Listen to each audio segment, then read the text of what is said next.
Yo, yo, yo, yo, yo. Mic check, miggity mic.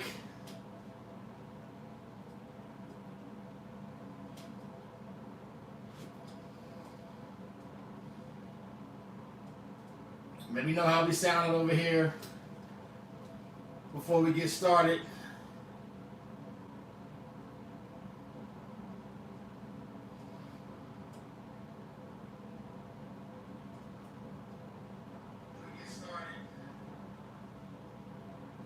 Cool, cool.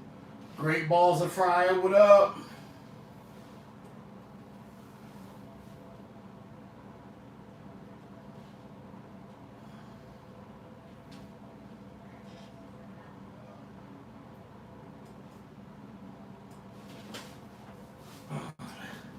It's freaking hot.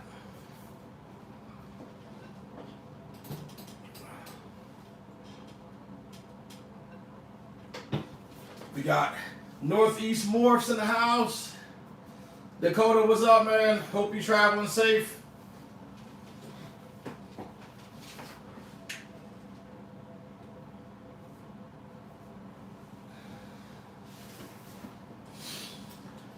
What's everybody up to today? Wolf, what's up, man?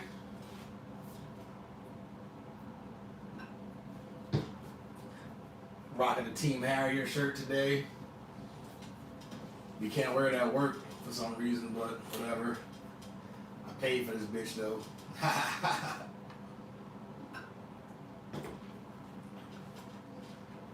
who all we got in here now? 5 now.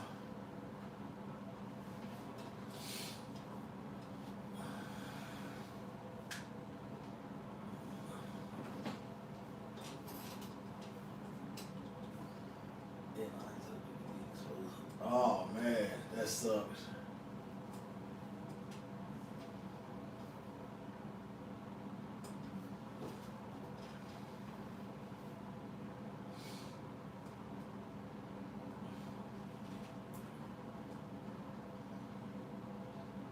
For real.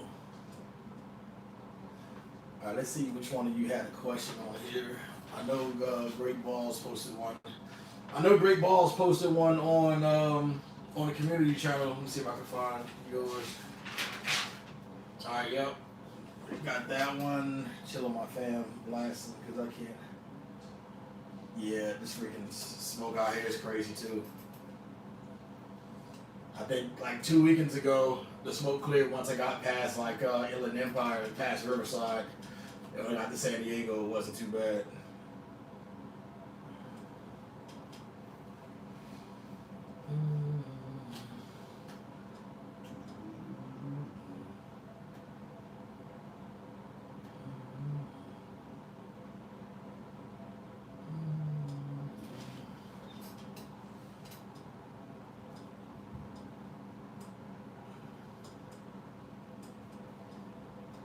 Jimmy, what's going on? How much snakes do you have? All right, let me get that. Let me grab my pen because I'm gonna take some of the questions in here too. So, Jose, boom, boom. Hold on, I'll be right back.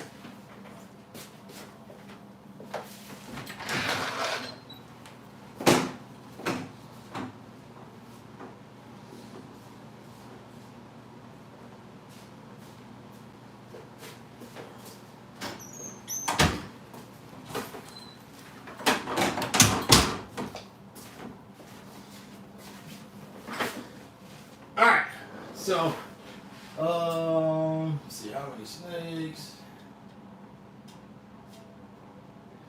I hope I can read my own handwriting after this. Who asked that? Jimmy.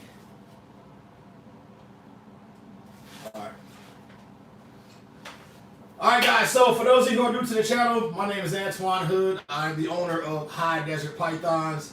Most of you have me on Instagram, Facebook.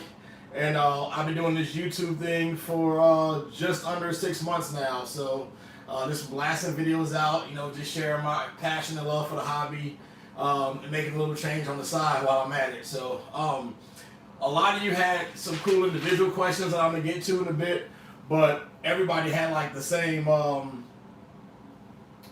are the same questions as far as like how I got started and things like that. So I go over a quick little origin story. So just like most other people who are into reptiles, always liked them as a child, always like gone herping as a kid. So I grew up in New Jersey, and the first time I ever got exposed to like reptiles and amphibians, there was this like empty lot near my apartment building, and we used to go out there with fanny packs and catch like garter snakes and northern browns and DK snakes and like salamanders and stuff like that. So that's like I first introduced to reptiles, and then from there, just growing up as a kid, just training them and learning how to care for them, and just spend a whole bunch of time in the library, going through books and things like that, right? So I remember 2 books growing up that I had for a long time, and I had like crazy, like overdue library book fees.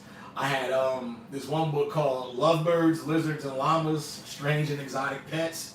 And that one is just everything from like mammals, reptiles, amphibians, birds, just a variety of stuff. There's a whole bunch of like care sheets towards the back of it with some data.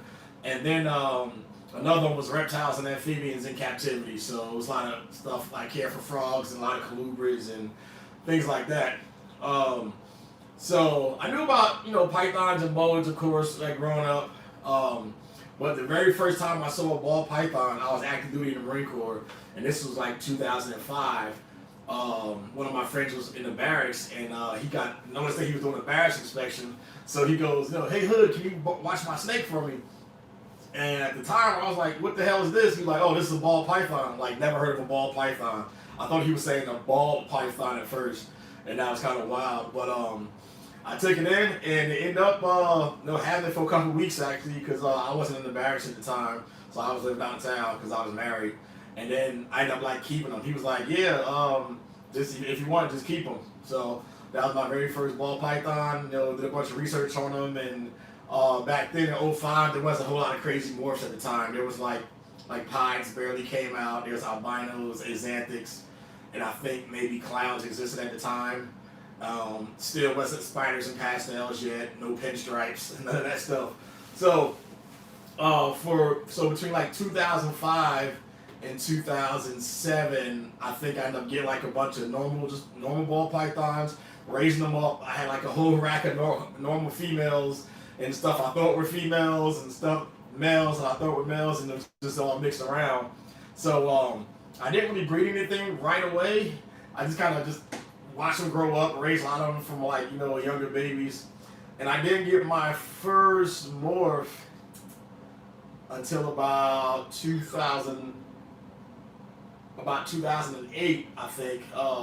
2008, I got a het albino, and then I got a pastel male from Brian at BHB. So, kind of just let him grow up, big male, whatever, kind of did his thing. And then I watched Brian's page on YouTube, like a channel, I think it was like one of his early videos that I actually posted on Instagram the other day. And it was just about different morphs and things like that. I got to see this, how this whole ball python world was expanding like right before my eyes. So I actually got a hold of Brian and called him because I saw a pinstripe pied for sale at the time. So I called BHB, Brian answered the phone, and was like, "Yeah, man, this guy for sale. He's like a sub-adult male. He's $12,500." And I was like, I don't think I can afford him, but you know what? I'm gonna make him. So we chatted up for a little bit after that. Got off the phone with him, and then got on this crusade of ball python breeding from there, man. And then I had a little break for when I moved to California in 2010. Then I kind of got back into it, but kind of still kept a little smaller stuff here and there. But I didn't take breeding really, really serious, as in like for profit, until maybe I want to say 2012, I think, so somewhere around there. So produced some cool stuff since then. I had a bunch of like crazy projects like before that point that I kind of did some things with. But right now it's been off to the races, man. And then because of the whole quarantine thing, people know that I own a martial arts gym that was closed down for about 3 months. So in that time, I decided to finally start a YouTube channel. I had my collection where I wanted to be. I got it looking like nice and cute in the snake room. and kind of just went from there. So that's how I started, and that's where I am now. And now we're like, what, 2,300 subscribers, and you dope ass people right here are in the chat listening. So Interstellar was good, B&Z was going on. Trenton H, it's been beautiful to see the growth. I appreciate it, fam. Gomez, Lil 100 is in here, which is my son, by the way, guys. So when I give him a sub, he's his channel is going crazy. Dreadhead was good. I got your question in here too. I hope those 1.1 double head clown pies are getting big. Beast Morphs, what's happening? All right, so let's continue on with the rest of these questions. So we went with the whole origin story, you know, my whole little superhero story. Another big question is this thing back here. I get it all the time. People go, where did you get the black rack? What type of rack is that? Where do you buy it from? Shoot me a link. Unfortunately, this behemoth is a one of one. So this is an original rack. This was made by a guy in Orange County who thought he was going to get a good deal by getting his own rack made. So it ended up, he said, in parts and everything, cost him over $5,000. So it's way more than the Freedom Breeder or ARS rack. So these tubs, these are 50 series ARS tubs. There's 50 in here. So and I think most of these are full right now. So yeah, so this is just a homemade steel rack. It was like powder coated and then like painted or something like that, but super sturdy. The levels come apart like any other rack, but the problem is that the levels aren't interchangeable. So if I took this completely apart and had this one on top of here or this one on top of here, it wouldn't come together. So yeah, so that's the crazy part about this rack, but it's super sturdy. And it has the plastic inserts in it as well, and it has Freedom Breeder heat. It has Freedom Breeder heat panels under it. So, hold on a second.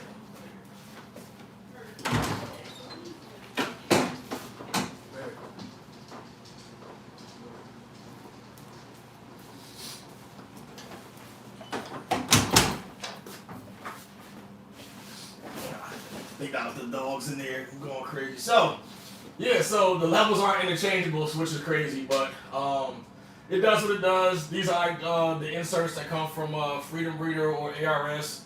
The way they're attached to here is crazy. It's in the front and the back. They're actually attached by like pop rivets, so I can still remove them. I have spare stuff as I want to. It's easy to take apart and clean. So, well, let's see. So that's the rack question. Rack, where did you start? Alright, so the first question is from Dreadhead. He wants to know what's my dream snake?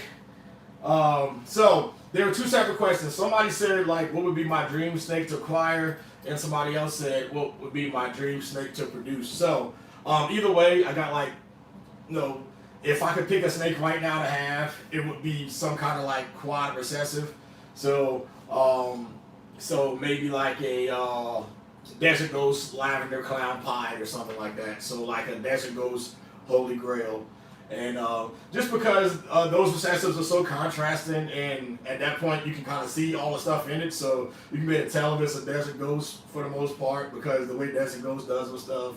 Lavender, you know about that, and then Clowns and Pies, and you can't, and just having just like a powerhouse male like that, you can just plug up to anything, man, and you'll have some of those main base genes in there. So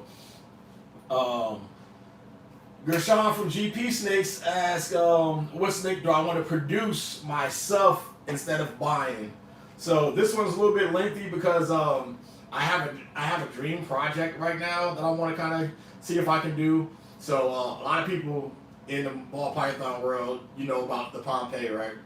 So a lot of times when, you know, some phenomenal snake comes out like that, in my brain I never want to go, man, I want to get that snake, or man, like I want to buy it or produce it myself. Most of the time when I see something like that, the first thing that comes to my mind is, oh, it's dope, how can I improve on it? So the way it could be, and I think the way the Pompeii can get improved on is by upgrading the yellow belly into asphalt, because asphalt's one of my favorite genes, you guys know that.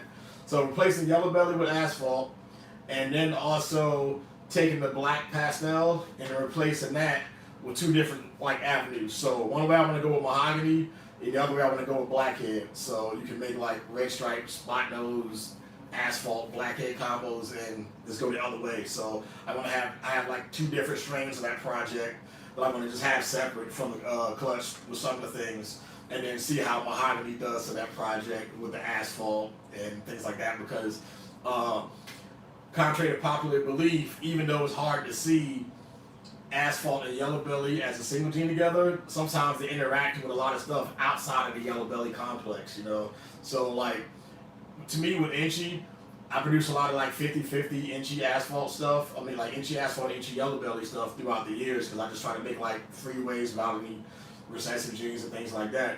And a lot of times I can tell, especially because I use the same females like year after year, the ones that prove out to be Inchy asphalt or just asphalt, they look a little bit different in the Inchy pattern than the yellow belly stuff. So a lot of people, when I say that, they kind of give me like the look like, oh, there's some BS sales tactic or whatever like that. But like 8 out of 10 times, like the stuff that I hold back that I think is gonna be asphalt ends up being asphalt. So so we go from there. So what about that asphalt spark? Super asphalt, cloud, for real Northeast. Asphalt and hypo. Yeah, so putting and then adding that stuff to like Desert Ghost. Can you imagine like have like a Desert Ghost red stripe spot nose mahogany clown with asphalt in it too? So that'd be sick. So somebody asked a question like outside of snakes. So I'm gonna go ahead and entertain that real quick. So my man Stafford from S&P Reptiles, that's my boy. He wants to know Chuck Norris or Van Damme. So I want to see what some of you guys say in a second. So what do you guys think as far as like your martial arts action heroes growing up? Whatever area you're from, Jean-Claude Van Damme or Chuck Norris?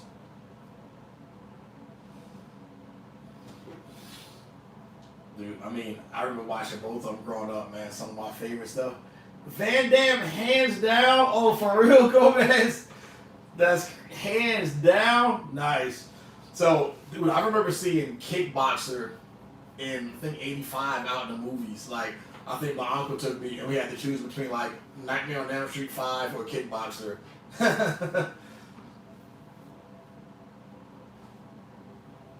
Word around a campfire says Allegiant. What's Allegiant Great Balls? We talking about?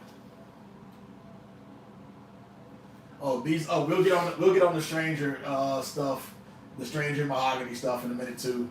So yeah, so all right, so I started with Chuck Norris movies as a kid, but I think Van Damme was like the newer guy in the '80s that kind of came along and made everything like super flashy because he came from like a dancing background. And as a little kid, it was always dope to see some dude jumping in the air, 7 feet in the air, doing a split and kicking somebody. So being a martial artist my whole life, growing up doing taekwondo and karate, and now, you know, getting into MMA in the early 2000s, and now still training Brazilian Jiu-Jitsu. I enjoyed Jean-Claude Van Damme. He's kind of what got me busy into the martial arts, so he kind of jumped me off with like Kickboxer. And then Double Impact is probably one of my favorite action movies. That's the one where he had a twin. It was like Chad and Alex. Lionheart, No Retreat, No Surrender. He was the bad guy in Black Eagle. So yeah, Van Damme was my dude, man. But then growing up, learning that, you know, he was more, he never was really like a fighter, you know. So I started to lean him towards more to Chuck Norris because he's also, you know, a veteran, and he was dope in Taekwondo, but he also started doing Brazilian Jiu-Jitsu. So we started Brazilian Jiu-Jitsu early on with the Machados and Hicks and Gracie and stuff like that. So as time went on, I started leaning more towards Chuck Norris as far as being a fan of. So, bigger Chuck Norris fan, Jean-Claude Van Damme had better movies. Oh, I'm a sucker for Jet Li. Yeah, Jet Li is dope, man. I love him. Sick, what's good, brother? Showing up for Bruce Leroy. Bruce Leroy, man, come on now. Yeah, Tony Jaa's dope. I think right now 2 of my favorite action heroes is Scott Adkins and Michael Jai White.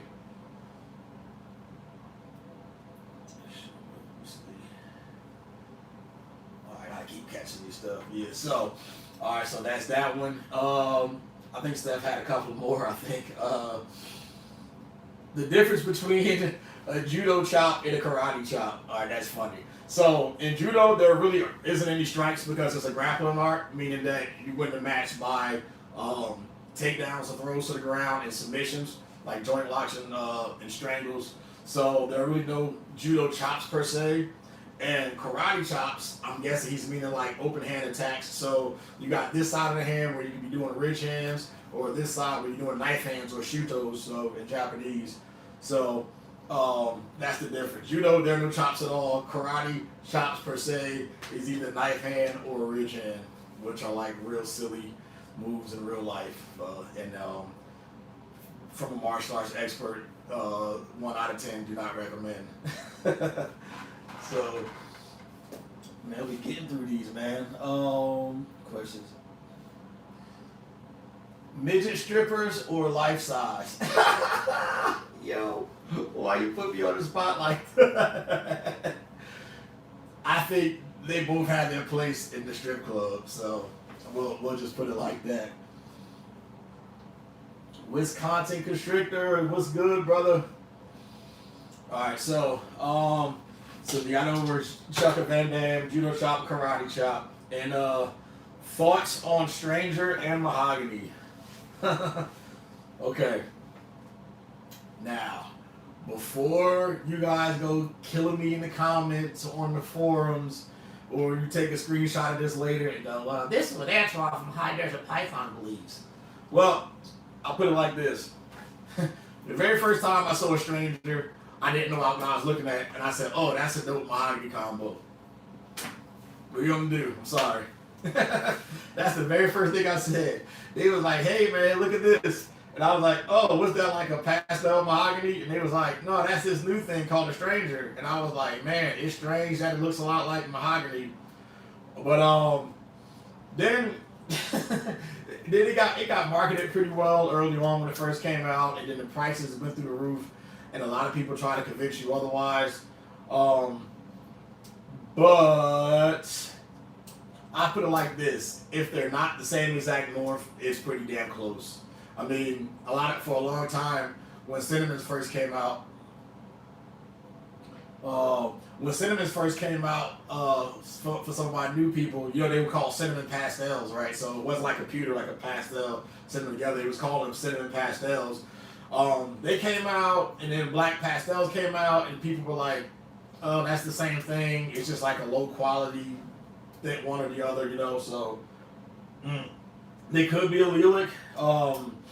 They could just be like just small differences in it, but I just can't justify buying something that looks that much close to another morph for tens of thousands of dollars more, you know. So you can buy a female Stranger Clown, like a yearling right now, for about $3,000 to $5,000. And if you buy them, a Mahogany Clown, I'm sorry.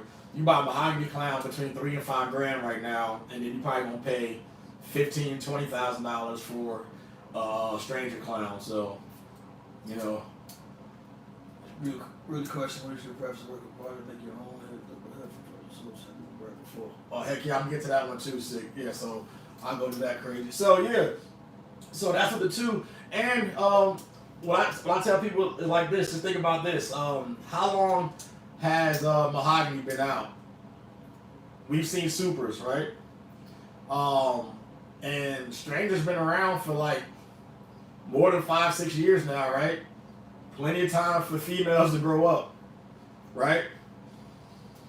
How many Super Strangers have you seen? So I know people that's working with both lines, and they're putting them together. I know Billy from Mutation Creation, I guess, picked up a project too, and he said as soon as he puts them together and see what happens, if you get these all black snakes that got brown in them with a stripe down them like Sumas, then we know same thing, you know. So which will probably increase the price of Mahogany's and then lower the Strangers and kind of like hopefully balance the scales. I'm always staying in the case.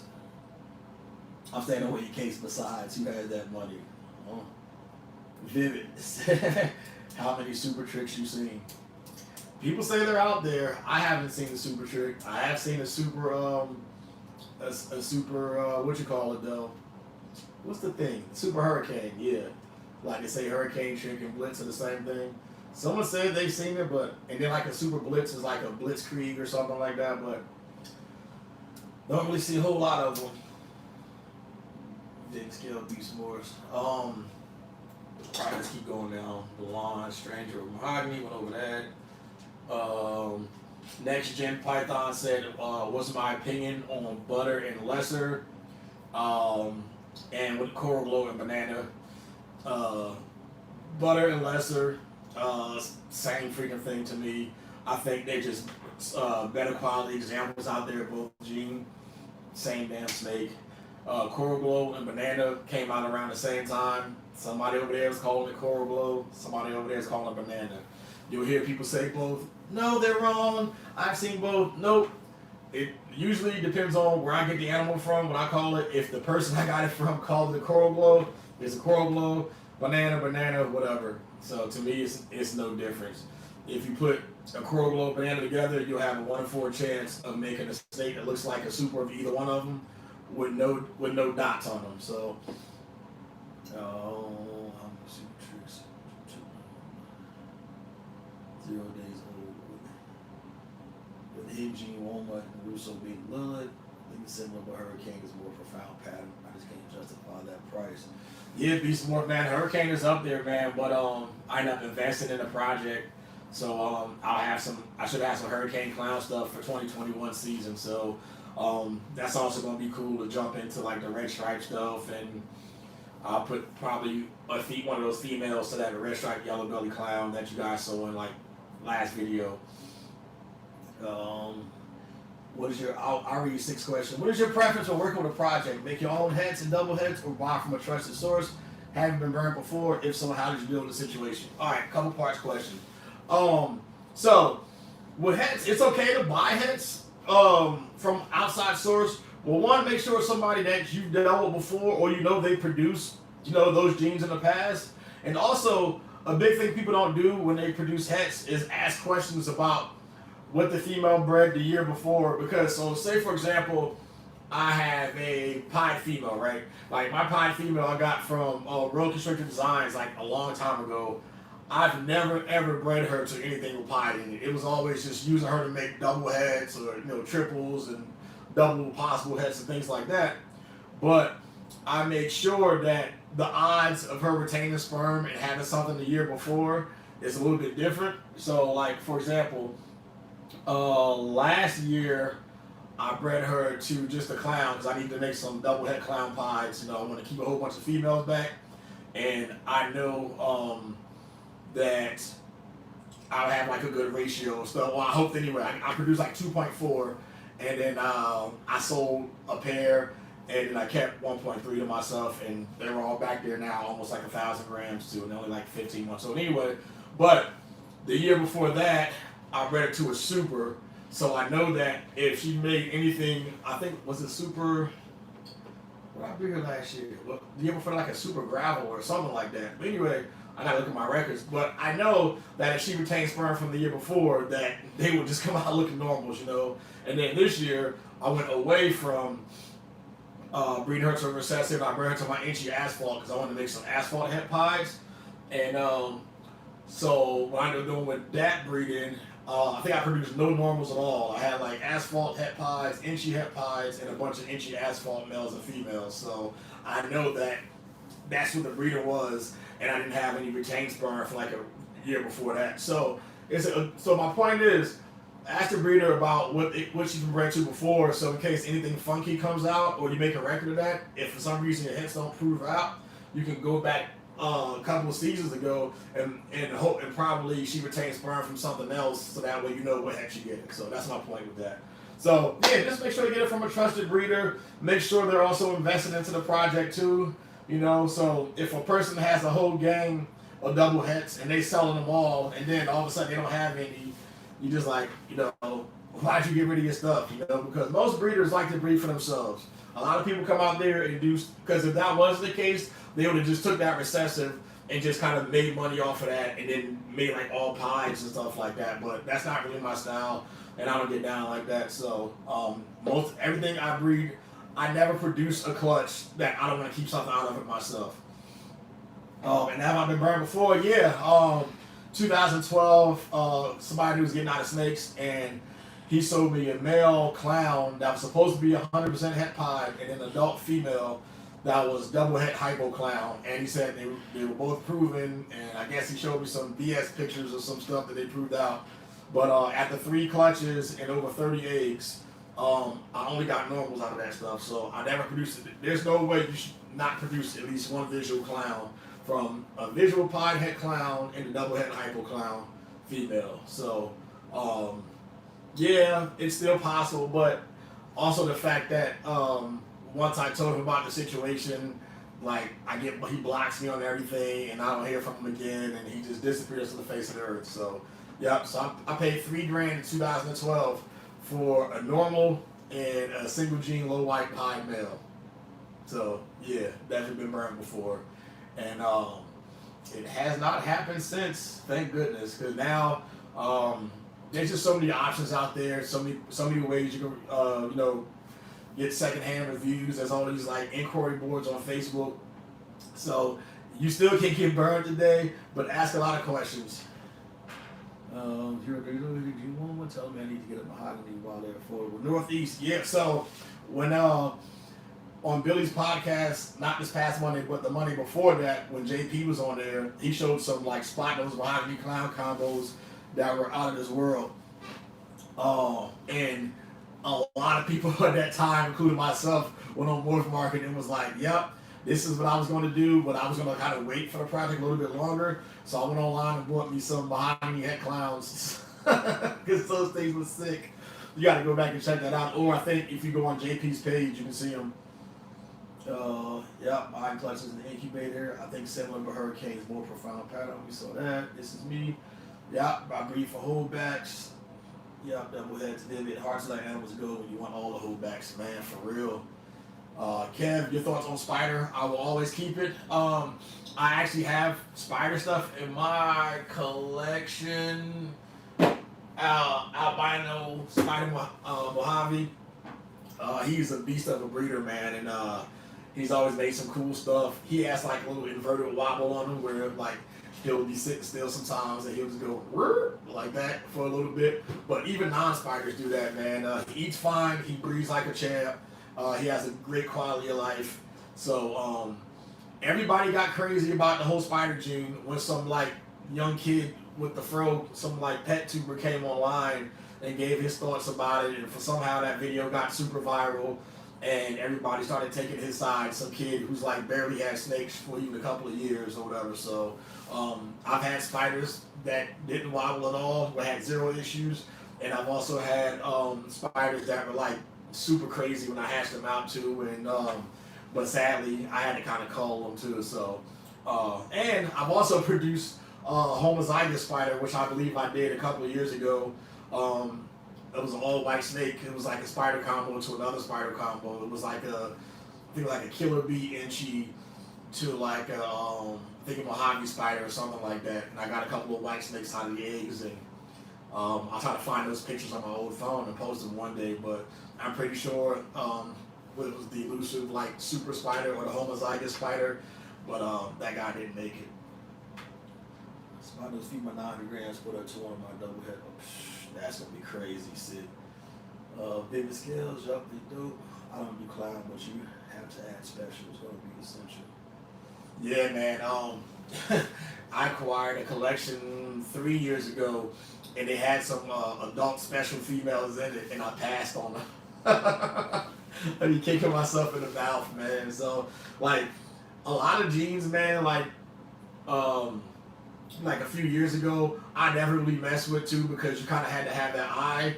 Like it took me a long time to deal with anything yellow belly because I should like, that's not a real thing. That's some like emperor wears no clothes shit. This is just a normal that got like a little nice flames on the side. And then when Ivories got popular, and then most of the stuff like Gravels and Asphalts came out, I was like, man, I think I screwed up. Spider with OD Yellow Belly, super enjoyable mine, for real. Yacht Russo's a dope gene too. I think I do have one. I think I do have some Russo stuff. I don't even know what I got half the time. I just go in there and forget.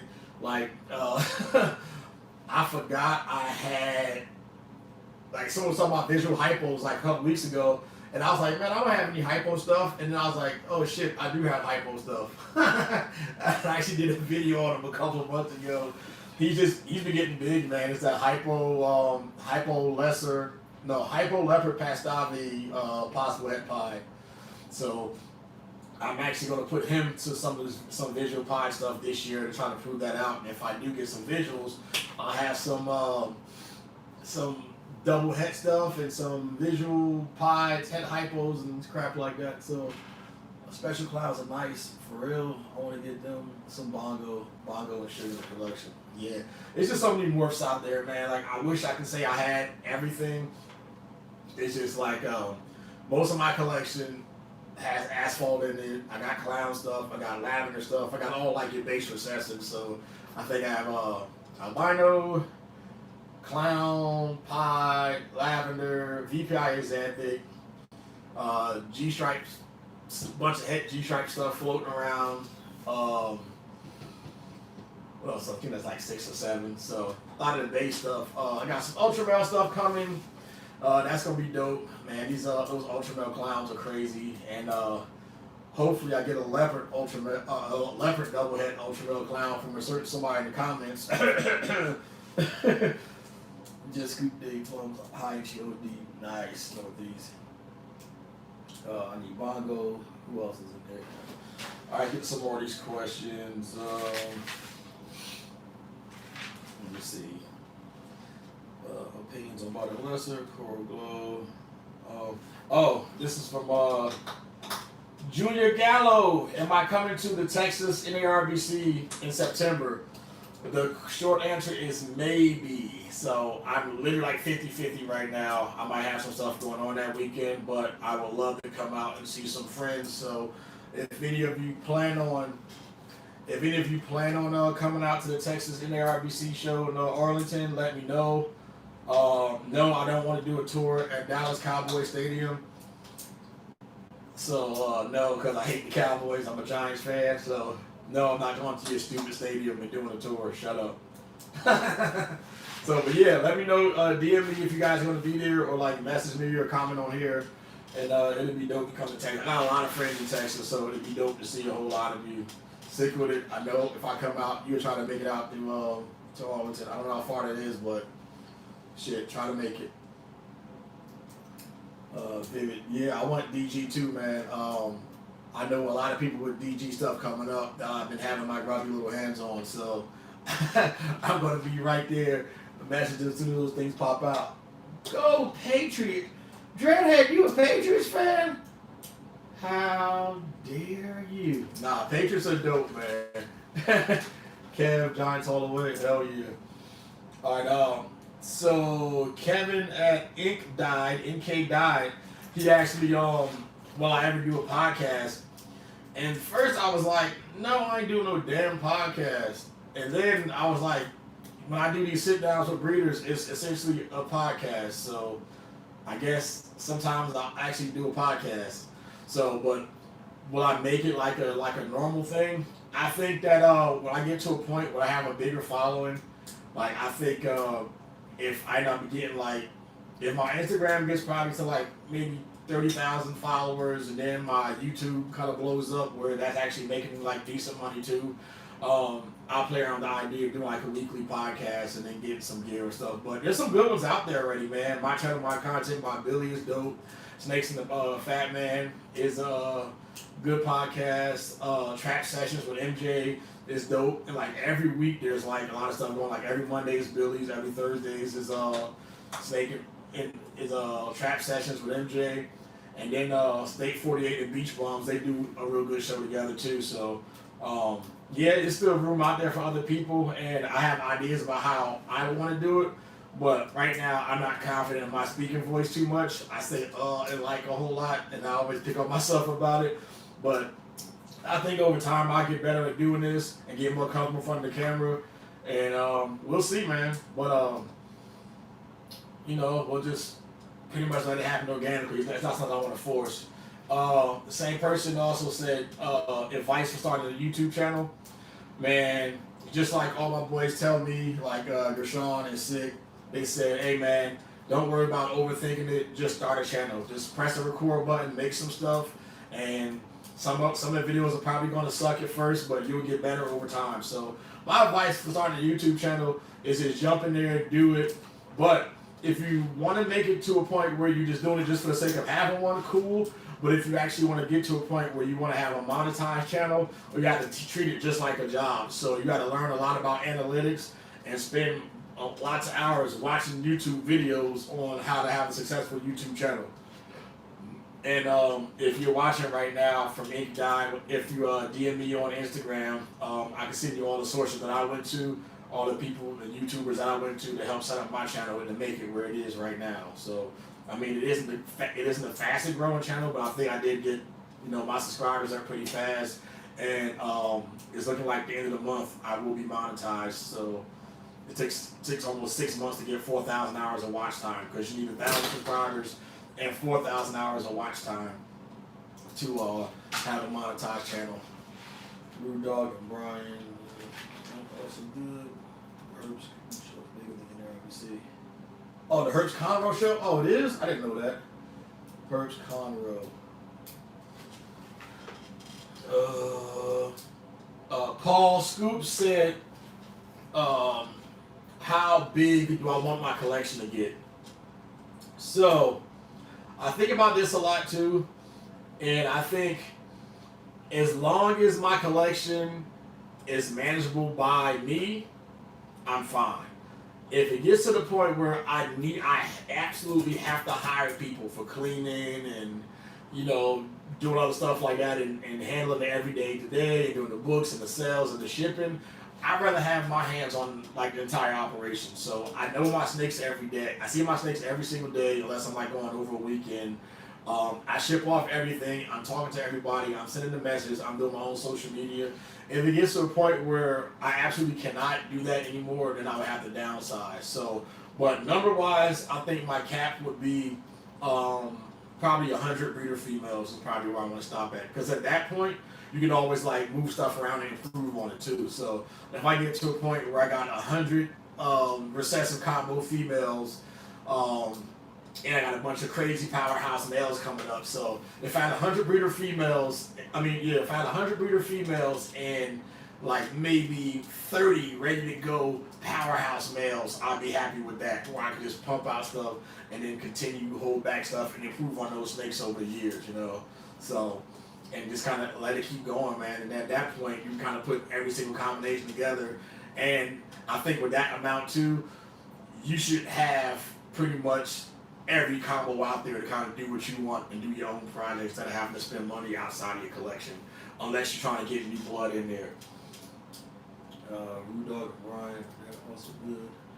Reggie's Urban Jungle, what's good, brother? 70 clutches a year, easy with that. Yeah.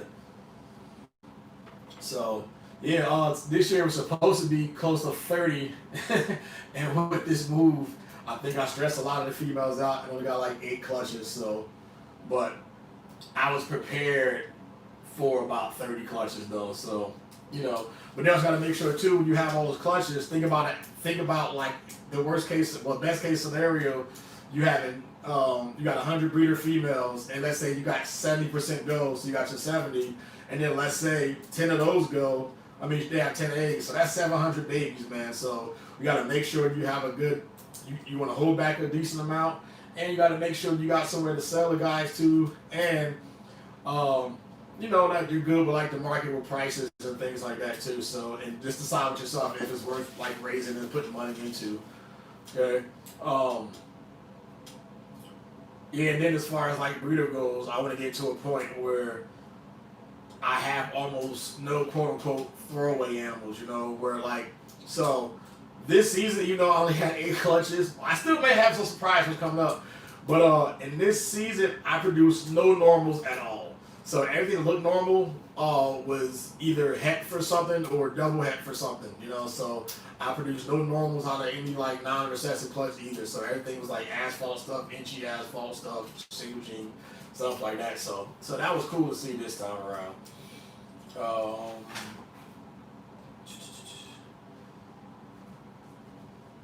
let's see, larger collection, and will I do it full time? Yeah, I have a plan to go full time. I have like a 3.5, 4 year plan. So I have a quota I want to get to determine if I can get if I can start doing full time, because I also have my gym and a bunch of other side projects outside of my day job, which a lot of people don't know that I'm in aviation. I work on the Harrier. That's this jet right there. That's the fighter jet that you see like that hovers and stuff. If you ever seen the movie True Lies or played Metal Gear Solid 2 or yeah, so that's a Harrier. So I've been working on that thing for 20 years, and to be honest with you, I'm over it. Like really, 300 breeder females at least. Oh, pivot. Great Balls of Fire full time in. Yeah, be like Ozzy, just upgrade every year. Yeah, Northeast. That, I mean, that's the goal. You know, just kind of keep cycling stuff out and moving stuff on. So, Great Ball said, if you know what you know now, what would be my first or my second project to work with and why? So, if I could go back, I would not have. I invested in like 2 really big projects early on, and one did great and one didn't pan out. So the best project to me was the GHI. So I had like a second generation GHI male that I got for like $4,000. So I got a really good deal on him, and I made my money back and then some on him. Produced like a lot of GHI combos early on, and then I ended up keeping, just like as a homage to him, I kept his daughter, one of his daughters back a couple years ago and raised her up. And this would have been her first year breeding, because I just kind of didn't really do much with her, but she ended up like dying out of the blue, so that was pretty crazy. But so yeah, the GHI project for that price point was great for me. And you know, you can make it in one generation. It wasn't a recessive. We had to raise up a bunch of hens and things like that. So that did well. But I invested in the desert project like crazy. Not the Desert Ghost, but the Kodam Desert. So when I tell you, I had almost 2 rows, like rows and rows of adult desert combo females, man. Like you I wanted to die, yo. It was, I think, what breeding season was this? Like, was it 2011, 2012, something like that. But anyway, when the bomb got dropped that they were infertile and couldn't produce crap, I'm just like, what the hell, man? So, yeah, so that was crazy, man. So for like thousands of dollars on the desert project. And I think, and that's why psychologically I didn't get into the Desert Ghost project early. They were like, oh, there's a gene called the Desert Ghost. I was like, man, I ain't touching no desert shit. And then now my name is High Desert Pythons. So, I will be picking up some Desert Ghost stuff soon.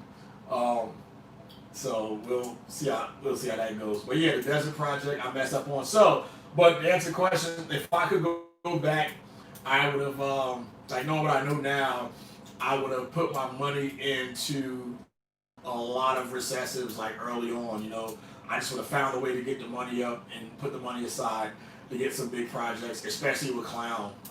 I didn't really care for clown for a long time, man, because when I first started looking at them, single gene male baby clowns were still like $1,000. Like when I started like really seeing people with clown stuff, and I was just like, it's just, you see like a single gene clown female, and you just like, ugh, look at this thing brown out. Like, why is everybody like this clown shit? You know, like whatever. But then you started seeing a bunch of our artists in the reptile world do some crazy stuff with the clown gene, and they're like, okay, that's what we can do with the clown gene. And that's what I love about, you know, our species that we work with too, because you can have this one single gene recessive or some codon gene now that everybody's looking over right this second, and then next year somebody comes out with some crazy stuff. Then you're like, oh, what's making it pop like that? And then you say something crazy like, oh, it's special. And then the crazy thing about special, I look at special and go, there's nothing special about that. But with a lot of other stuff with it, it is special. So, let's see. So yeah, just I would invest a lot of recess stuff. Like I would have gotten the clown project a lot earlier. I would have stuck with Genetic Stripe. Genetic Stripe has been out for a long time, man. I mean, like they were having like single gene females at one point, like sub adults for like $350, $400, you know, and then now those prices are going through the roof, and people saw G-Stripe clowns, and then one of the first G-Stripe triple recessives was the Monarch Genetic Stripe clown, and then don't kill me, Ultramel people, because I just brought up Monarch. So clown is not fun until you add the right ingredients. Yeah, I agree, man. Like you can do clown can do some crazy stuff, man. So yeah, I just would have invested in a lot of I would have kept a lot of like the recessive stuff early on, because if I would have had the clown stuff I was looking at 5, 6, 7 years ago, I'd be on like 7, 8, 9 gene clown projects right now, and they already be like in the clown pie too, you know. So let's see. Jimmy Snakes. Somebody else had it. We'll go back up real quick. What rack do you prefer, ARS or Freedom Breeder? Well, I have both. I have a Freedom Breeder over here, and then I have ARS tubs. But because of the proximity to where Freedom Breeder is, so Freedom Breeder is right off the 99 from me in Turlock, California. I think I am about 4.5 hours from them. So when it's time to get to upgrade to like the 1040 rack, which I want to do, I'm gonna take my butt up there and pay cash and go pick one up and drive it home, so I don't have to wait for a couple of weeks or whatever. And yeah, so that's the plan. Like I literally just drove through Turlock last weekend when I went and picked up a snake or whatever. So the snake's behind me farting or whatever. That's nuts. So how many normals are in your collection? One. Right here. And I know I'm not pulling her door open because she's not biting me in my face on YouTube Live, so you guys can damn fall out of your chair laughing at me. Is there an issue with G-Stripe and Pied? Yes. G-Stripe Pied, good. Bad. G-Stripe Clown, no. So, yeah. So G-Stripe and Clown, apparently they're not viable. G-Stripe and Pied are not viable, apparently. G-Stripe and Clown, good. I don't know why that was so hard to freaking say, but yeah, most of my, so a lot of people, you don't really see me handling my stuff a lot because most of my collection are assholes. But you know, the thing about my whole collection being assholes is that they're all great eaters. So once I'm going through the process of my snakes, when my holdbacks, I look at the quality, you know, compared to like, you know, whatever genes they have in there. I look at the kind of standard that I like, and then I think you'll be able to produce that, you know, more consistently. But if it comes down to like 1 or 2 snakes, it's always like which one is the most aggressive. So I like the snake that if I walk by your clear tub, it's going popping at me, because usually they eat better, and that's the case with most of my stuff. So, you try to reply. Sick, you retracted your message. Put it back up, crazy. Anyone do G-Stripe puzzle yet? I think I know somebody working on G-Stripe puzzle now. You got any puzzle stuff, Northeast?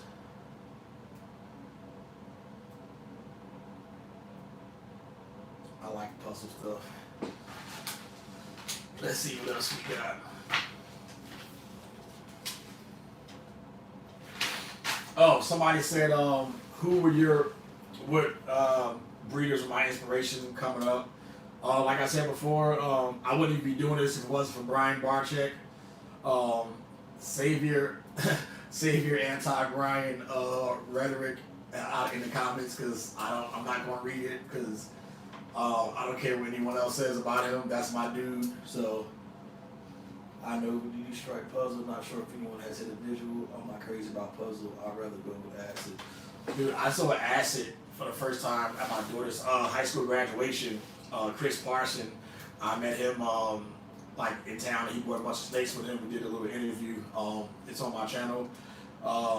He showed me like, I think it was like a single gene acid in person, and I was like, holy crap, man. So he's got an acid source now. That thing was nuts. Sunset, yeah. I had an opportunity to get a Sunset nail a couple months ago for a great price, but I bitched up. Shout out to Miguel at Always Above Pythons. And so I was like, yeah, I just can't do it right now. But I will have puzzle stuff soon. I will have Sunset stuff. I got to hold the freaking Sunset Clown in my hands, and that thing is nice, man. I'm not sure if you want to hit the visual yet. I'm not crazy about puzzle. Yep, I think Wilbur Rose is working on a D-Strike puzzle. Yeah, I think that's what I was thinking about, probably Wilbur Rose. Yeah, you think just the we need to get one next season. What do you think, just like an inchy Sunset or a single gene Sunset? Shouldn't be a problem. Get a visual Sunset that's head for clown or pie or puzzle, and just skip all the BS. Right? Biggest plans for the season is coming up. This season, I got so much stuff going. So I got this red stripe possible het pied that I did not put any pied stuff into yet. She's going to a visual clown pied this coming season. So if she does prove out to be het for pied, hopefully I can get some red stripe pies out of that, and they'll be 100% het clown, because I haven't seen any red stripe clown pies yet. So I like to kind of produce one of those magma pies or magpies. Whatever. Magpies. Just asphalt, yellow billy clown, but I'm poor. I got ivory phosphate, acid, red rose. Yeah, so dude, somebody messaged me on Facebook the other day, and they had like 4 sunsets. I was like, well, dang, they just had like a flock of sunsets and just were sending me like pictures. I was like, all right, that's what I'm talking about. Let me write you down and make sure I keep track of what you got going on. I had it in my hand at Josh Jackie's table in KC. Yeah, I got a few snakes from Josh and Jackie. I'm 1 year and about 8K deep. My wife loves it. Your wife gonna kick your ass doing these. So yeah, so hopefully I get some visual red stripe pies that'll be 100% het for clown, and then I'll just plug her to those like a bunch of other projects. I got like a row of double het clown pie females all over the place. So I could possibly get some red striped clown pies in the next 2 years. What else? Oh, I got my pastel asphalt. So I'm trying to hit pastel inchy super asphalts this year. For some reason, like I still, even though I get stuff from the same breeders, I still have this little thing in the back of my head where I have to like prove it out some other direction before I kind of put way more money into the project. So I have pretty much every recessive like asphalt het for everything except for clown stuff yet, right?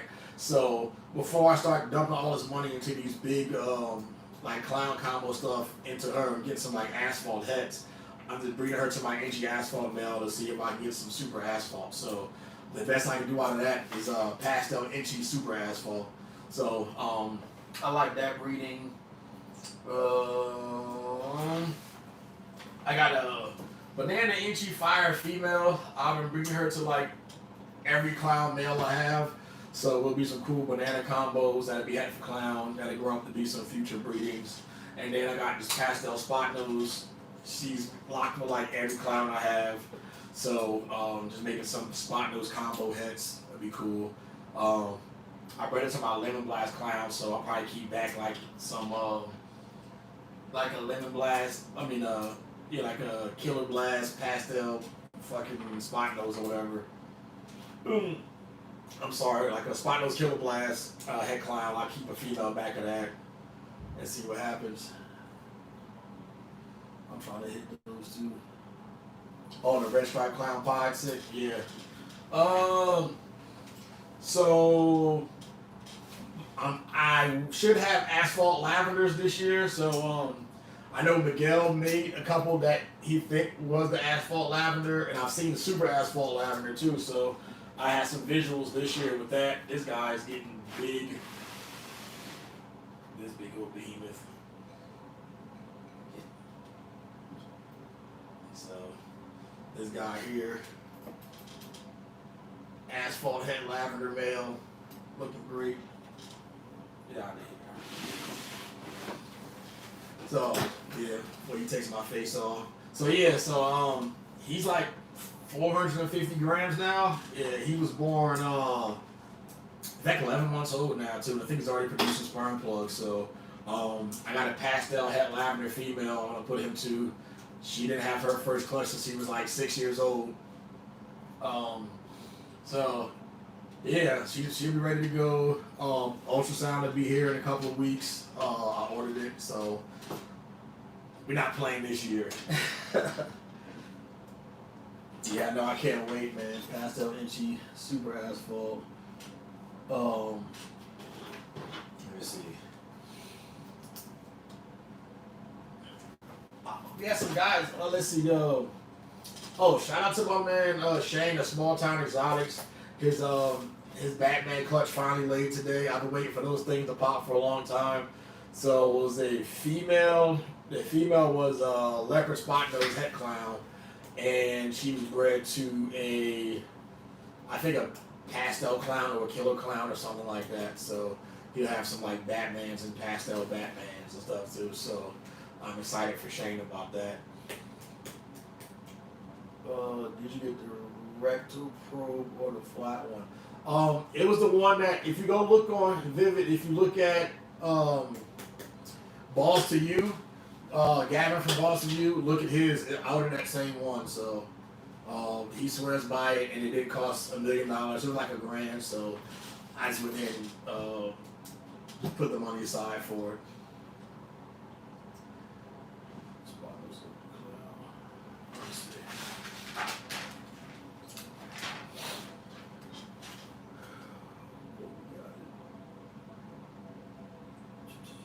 Any more questions, guys?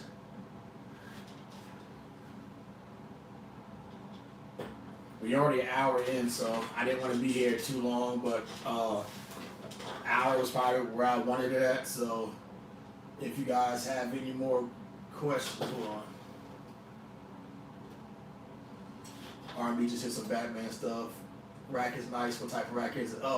Copper Sparks. I think you came in late, so I'll go again. So this actually was a rack that was made from a guy in Orange County. So the tubs are the ARS 50 series tubs, but the racks was literally like manufactured by somebody locally that thought they were going to save money by just building the rack themselves, but they ended up spending almost $5,000 on this thing.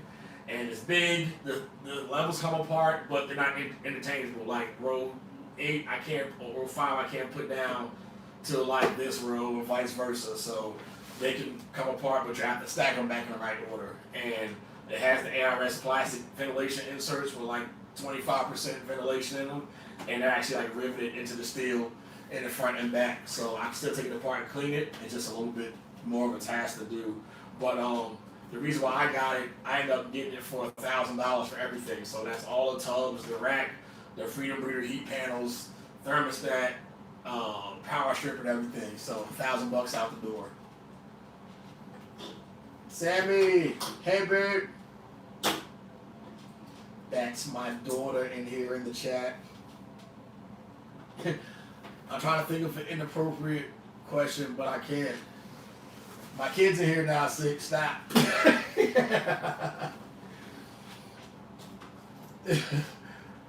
So, I think I had some more. Stranger Mind over there. Let me see, what else am I looking for? What other projects? So asphalt, visual asphalt lavenders.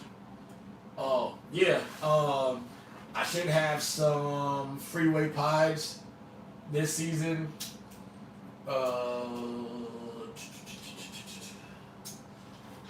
Oh, and instead of having Orange Dream Inchy Yellow Belly, I should have Orange Dream Inchy Asphalts, or asphalt, or Orange Dream Inchy Freeways, because I got a female I'm bringing the Inchy Asphalt to. She's a Orange Dream, and she came from Ozzy. My boy Sick with it got it for me. But she's possible Yellow Belly, and it's real close. It's like really 50-50 whether or not she's Yellow Belly. But I'm either gonna get some OD Inchy Asphalts or OD Inchy Freeways. So I'm kind of excited to see what happens with that. I make some more all black snakes this year, so a lot of people like 8 balls of super black pastels. So I'm breeding my black pastel pie to my to my pewter. So hopefully I'll get some 8 balls. They'll be 100% head pied. And if you guys see my black pastel stuff, they always throw like crazy ringers. So it's crazy how like how people just love those kind of ringers, and you can kind of upcharge the hell out of people on those. 2 or 3 years from freeways. Just got my females. I'm late. Did you ask my GP? Yes, I did answer your question. I think that's like the second question I asked. What do you want to produce? So I'll go back over it though. CP Top GP, yup, for real. So the one I wanted to produce, I was telling people earlier that a lot of times when I see really dope projects, and like, you know, one of the biggest projects in the last couple of years was the Pompeii. But my philosophy is not I want to buy that or recreate it. I always look at it and see like how I want to improve on it. And I said I would replace the yellow belly with asphalt, and the black pastel I was splitting off from 2 separate strains. I have like mahogany stuff and blackhead stuff, kind of putting those things together, and then eventually put that with Desert Ghost. So I'm talking about like a Desert Ghost, red stripe, spot nose, asphalt, mahogany clown would be crazy. So, you know, things like that, man. That's kind of what I want. And then my dream snake is probably a quad recessive. So a quad recessive male, because you can just wear his ass out and put him to everything. So, and if I had to pick the 4, it'd be Desert Ghost, Lavender, Clown Pie. Tom Miller, what's good? Don't worry, man. This video's gonna stay up, so you can always go back and watch it. So.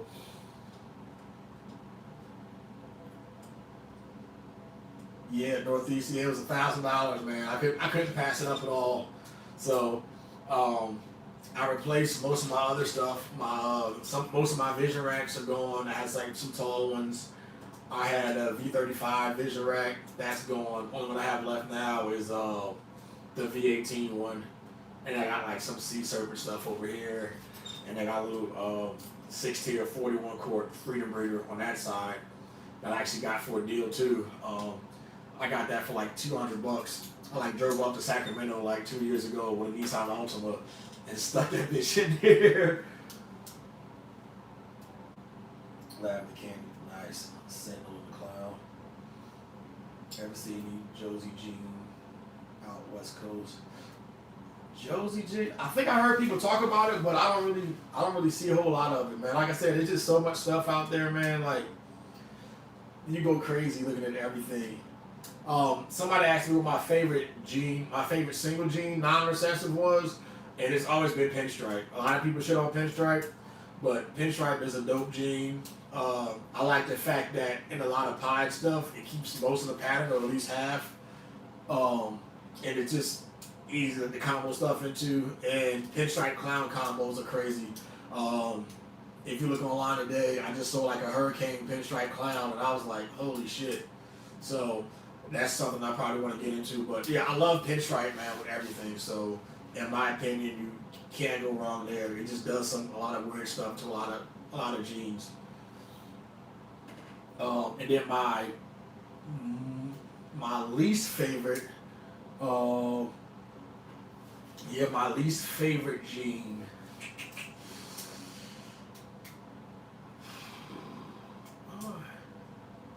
yeah, there's not really a gene I really dislike like that, you know. Like even like people crap on Spider, like I can't really say Spider's my least favorite gene, man, because I was on like the Spider Pie train a long time ago. Um, the first time I saw somebody produce a itchy bumblebee, I was like, holy crap! It's like a yellow tiger. It looks so crazy. So I can't really talk shit about Spider that much, man, because I like the gene, bro.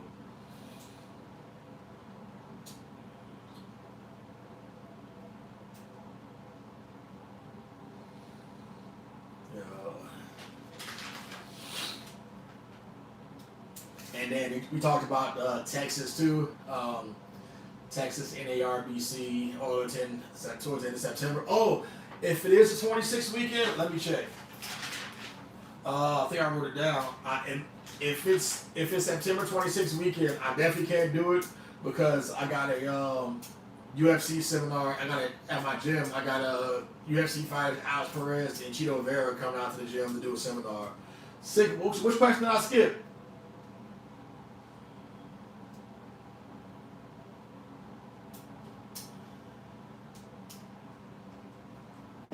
Send it again. You put it on here, or did you leave it in the comments on Instagram? I couldn't find it. Let's see, am I getting anything? Oh, am I getting anything from that? From what? Say, for which breeder?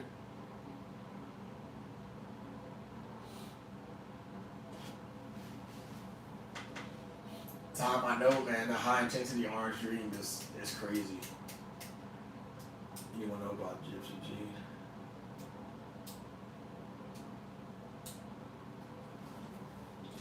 Was it the one that said, am I getting one of those? Oh, the itchy asphalt's orange dream? Oh, hell yeah.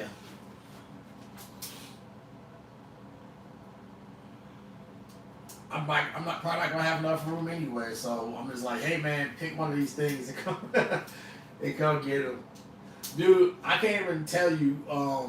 I can't even tell you which projects that we all like winning on with each other and stuff like that. I just be like, hopefully you guys kept track and you can just remind me. I have no idea. So what I was thinking about doing, guys, is the weekend that Tinley was supposed to be, instead of everybody going out there because it's canceled, I was seeing if everybody wanted to do kind of like our own thing where we just like everybody come to Vegas. Vegas should be kind of open by then, but I know a lot of the hotels are. So we can kind of get there and not even just deal with snakes, but just like network and just kind of have a little getaway for a bit, man. If everybody's comfortable, like not dealing with this COVID shit, I think that'd be a dope thing to do. A lot of people are down. I know I talked to, was it? I can't remember if it was Beach Bump or State 48, but I think they're both to be down. I know Miguel will be down, and yeah, we just get the heck out of town for a bit, man. Talk snakes all day. I can have like hours of content for the channel. We can do that. So yeah, go look and see what we're supposed to have Tinley, and let me know if anybody would be interested in doing like a Vegas reunion or something like that. Not a reunion, but like a hangout. I'll be definitely down for that.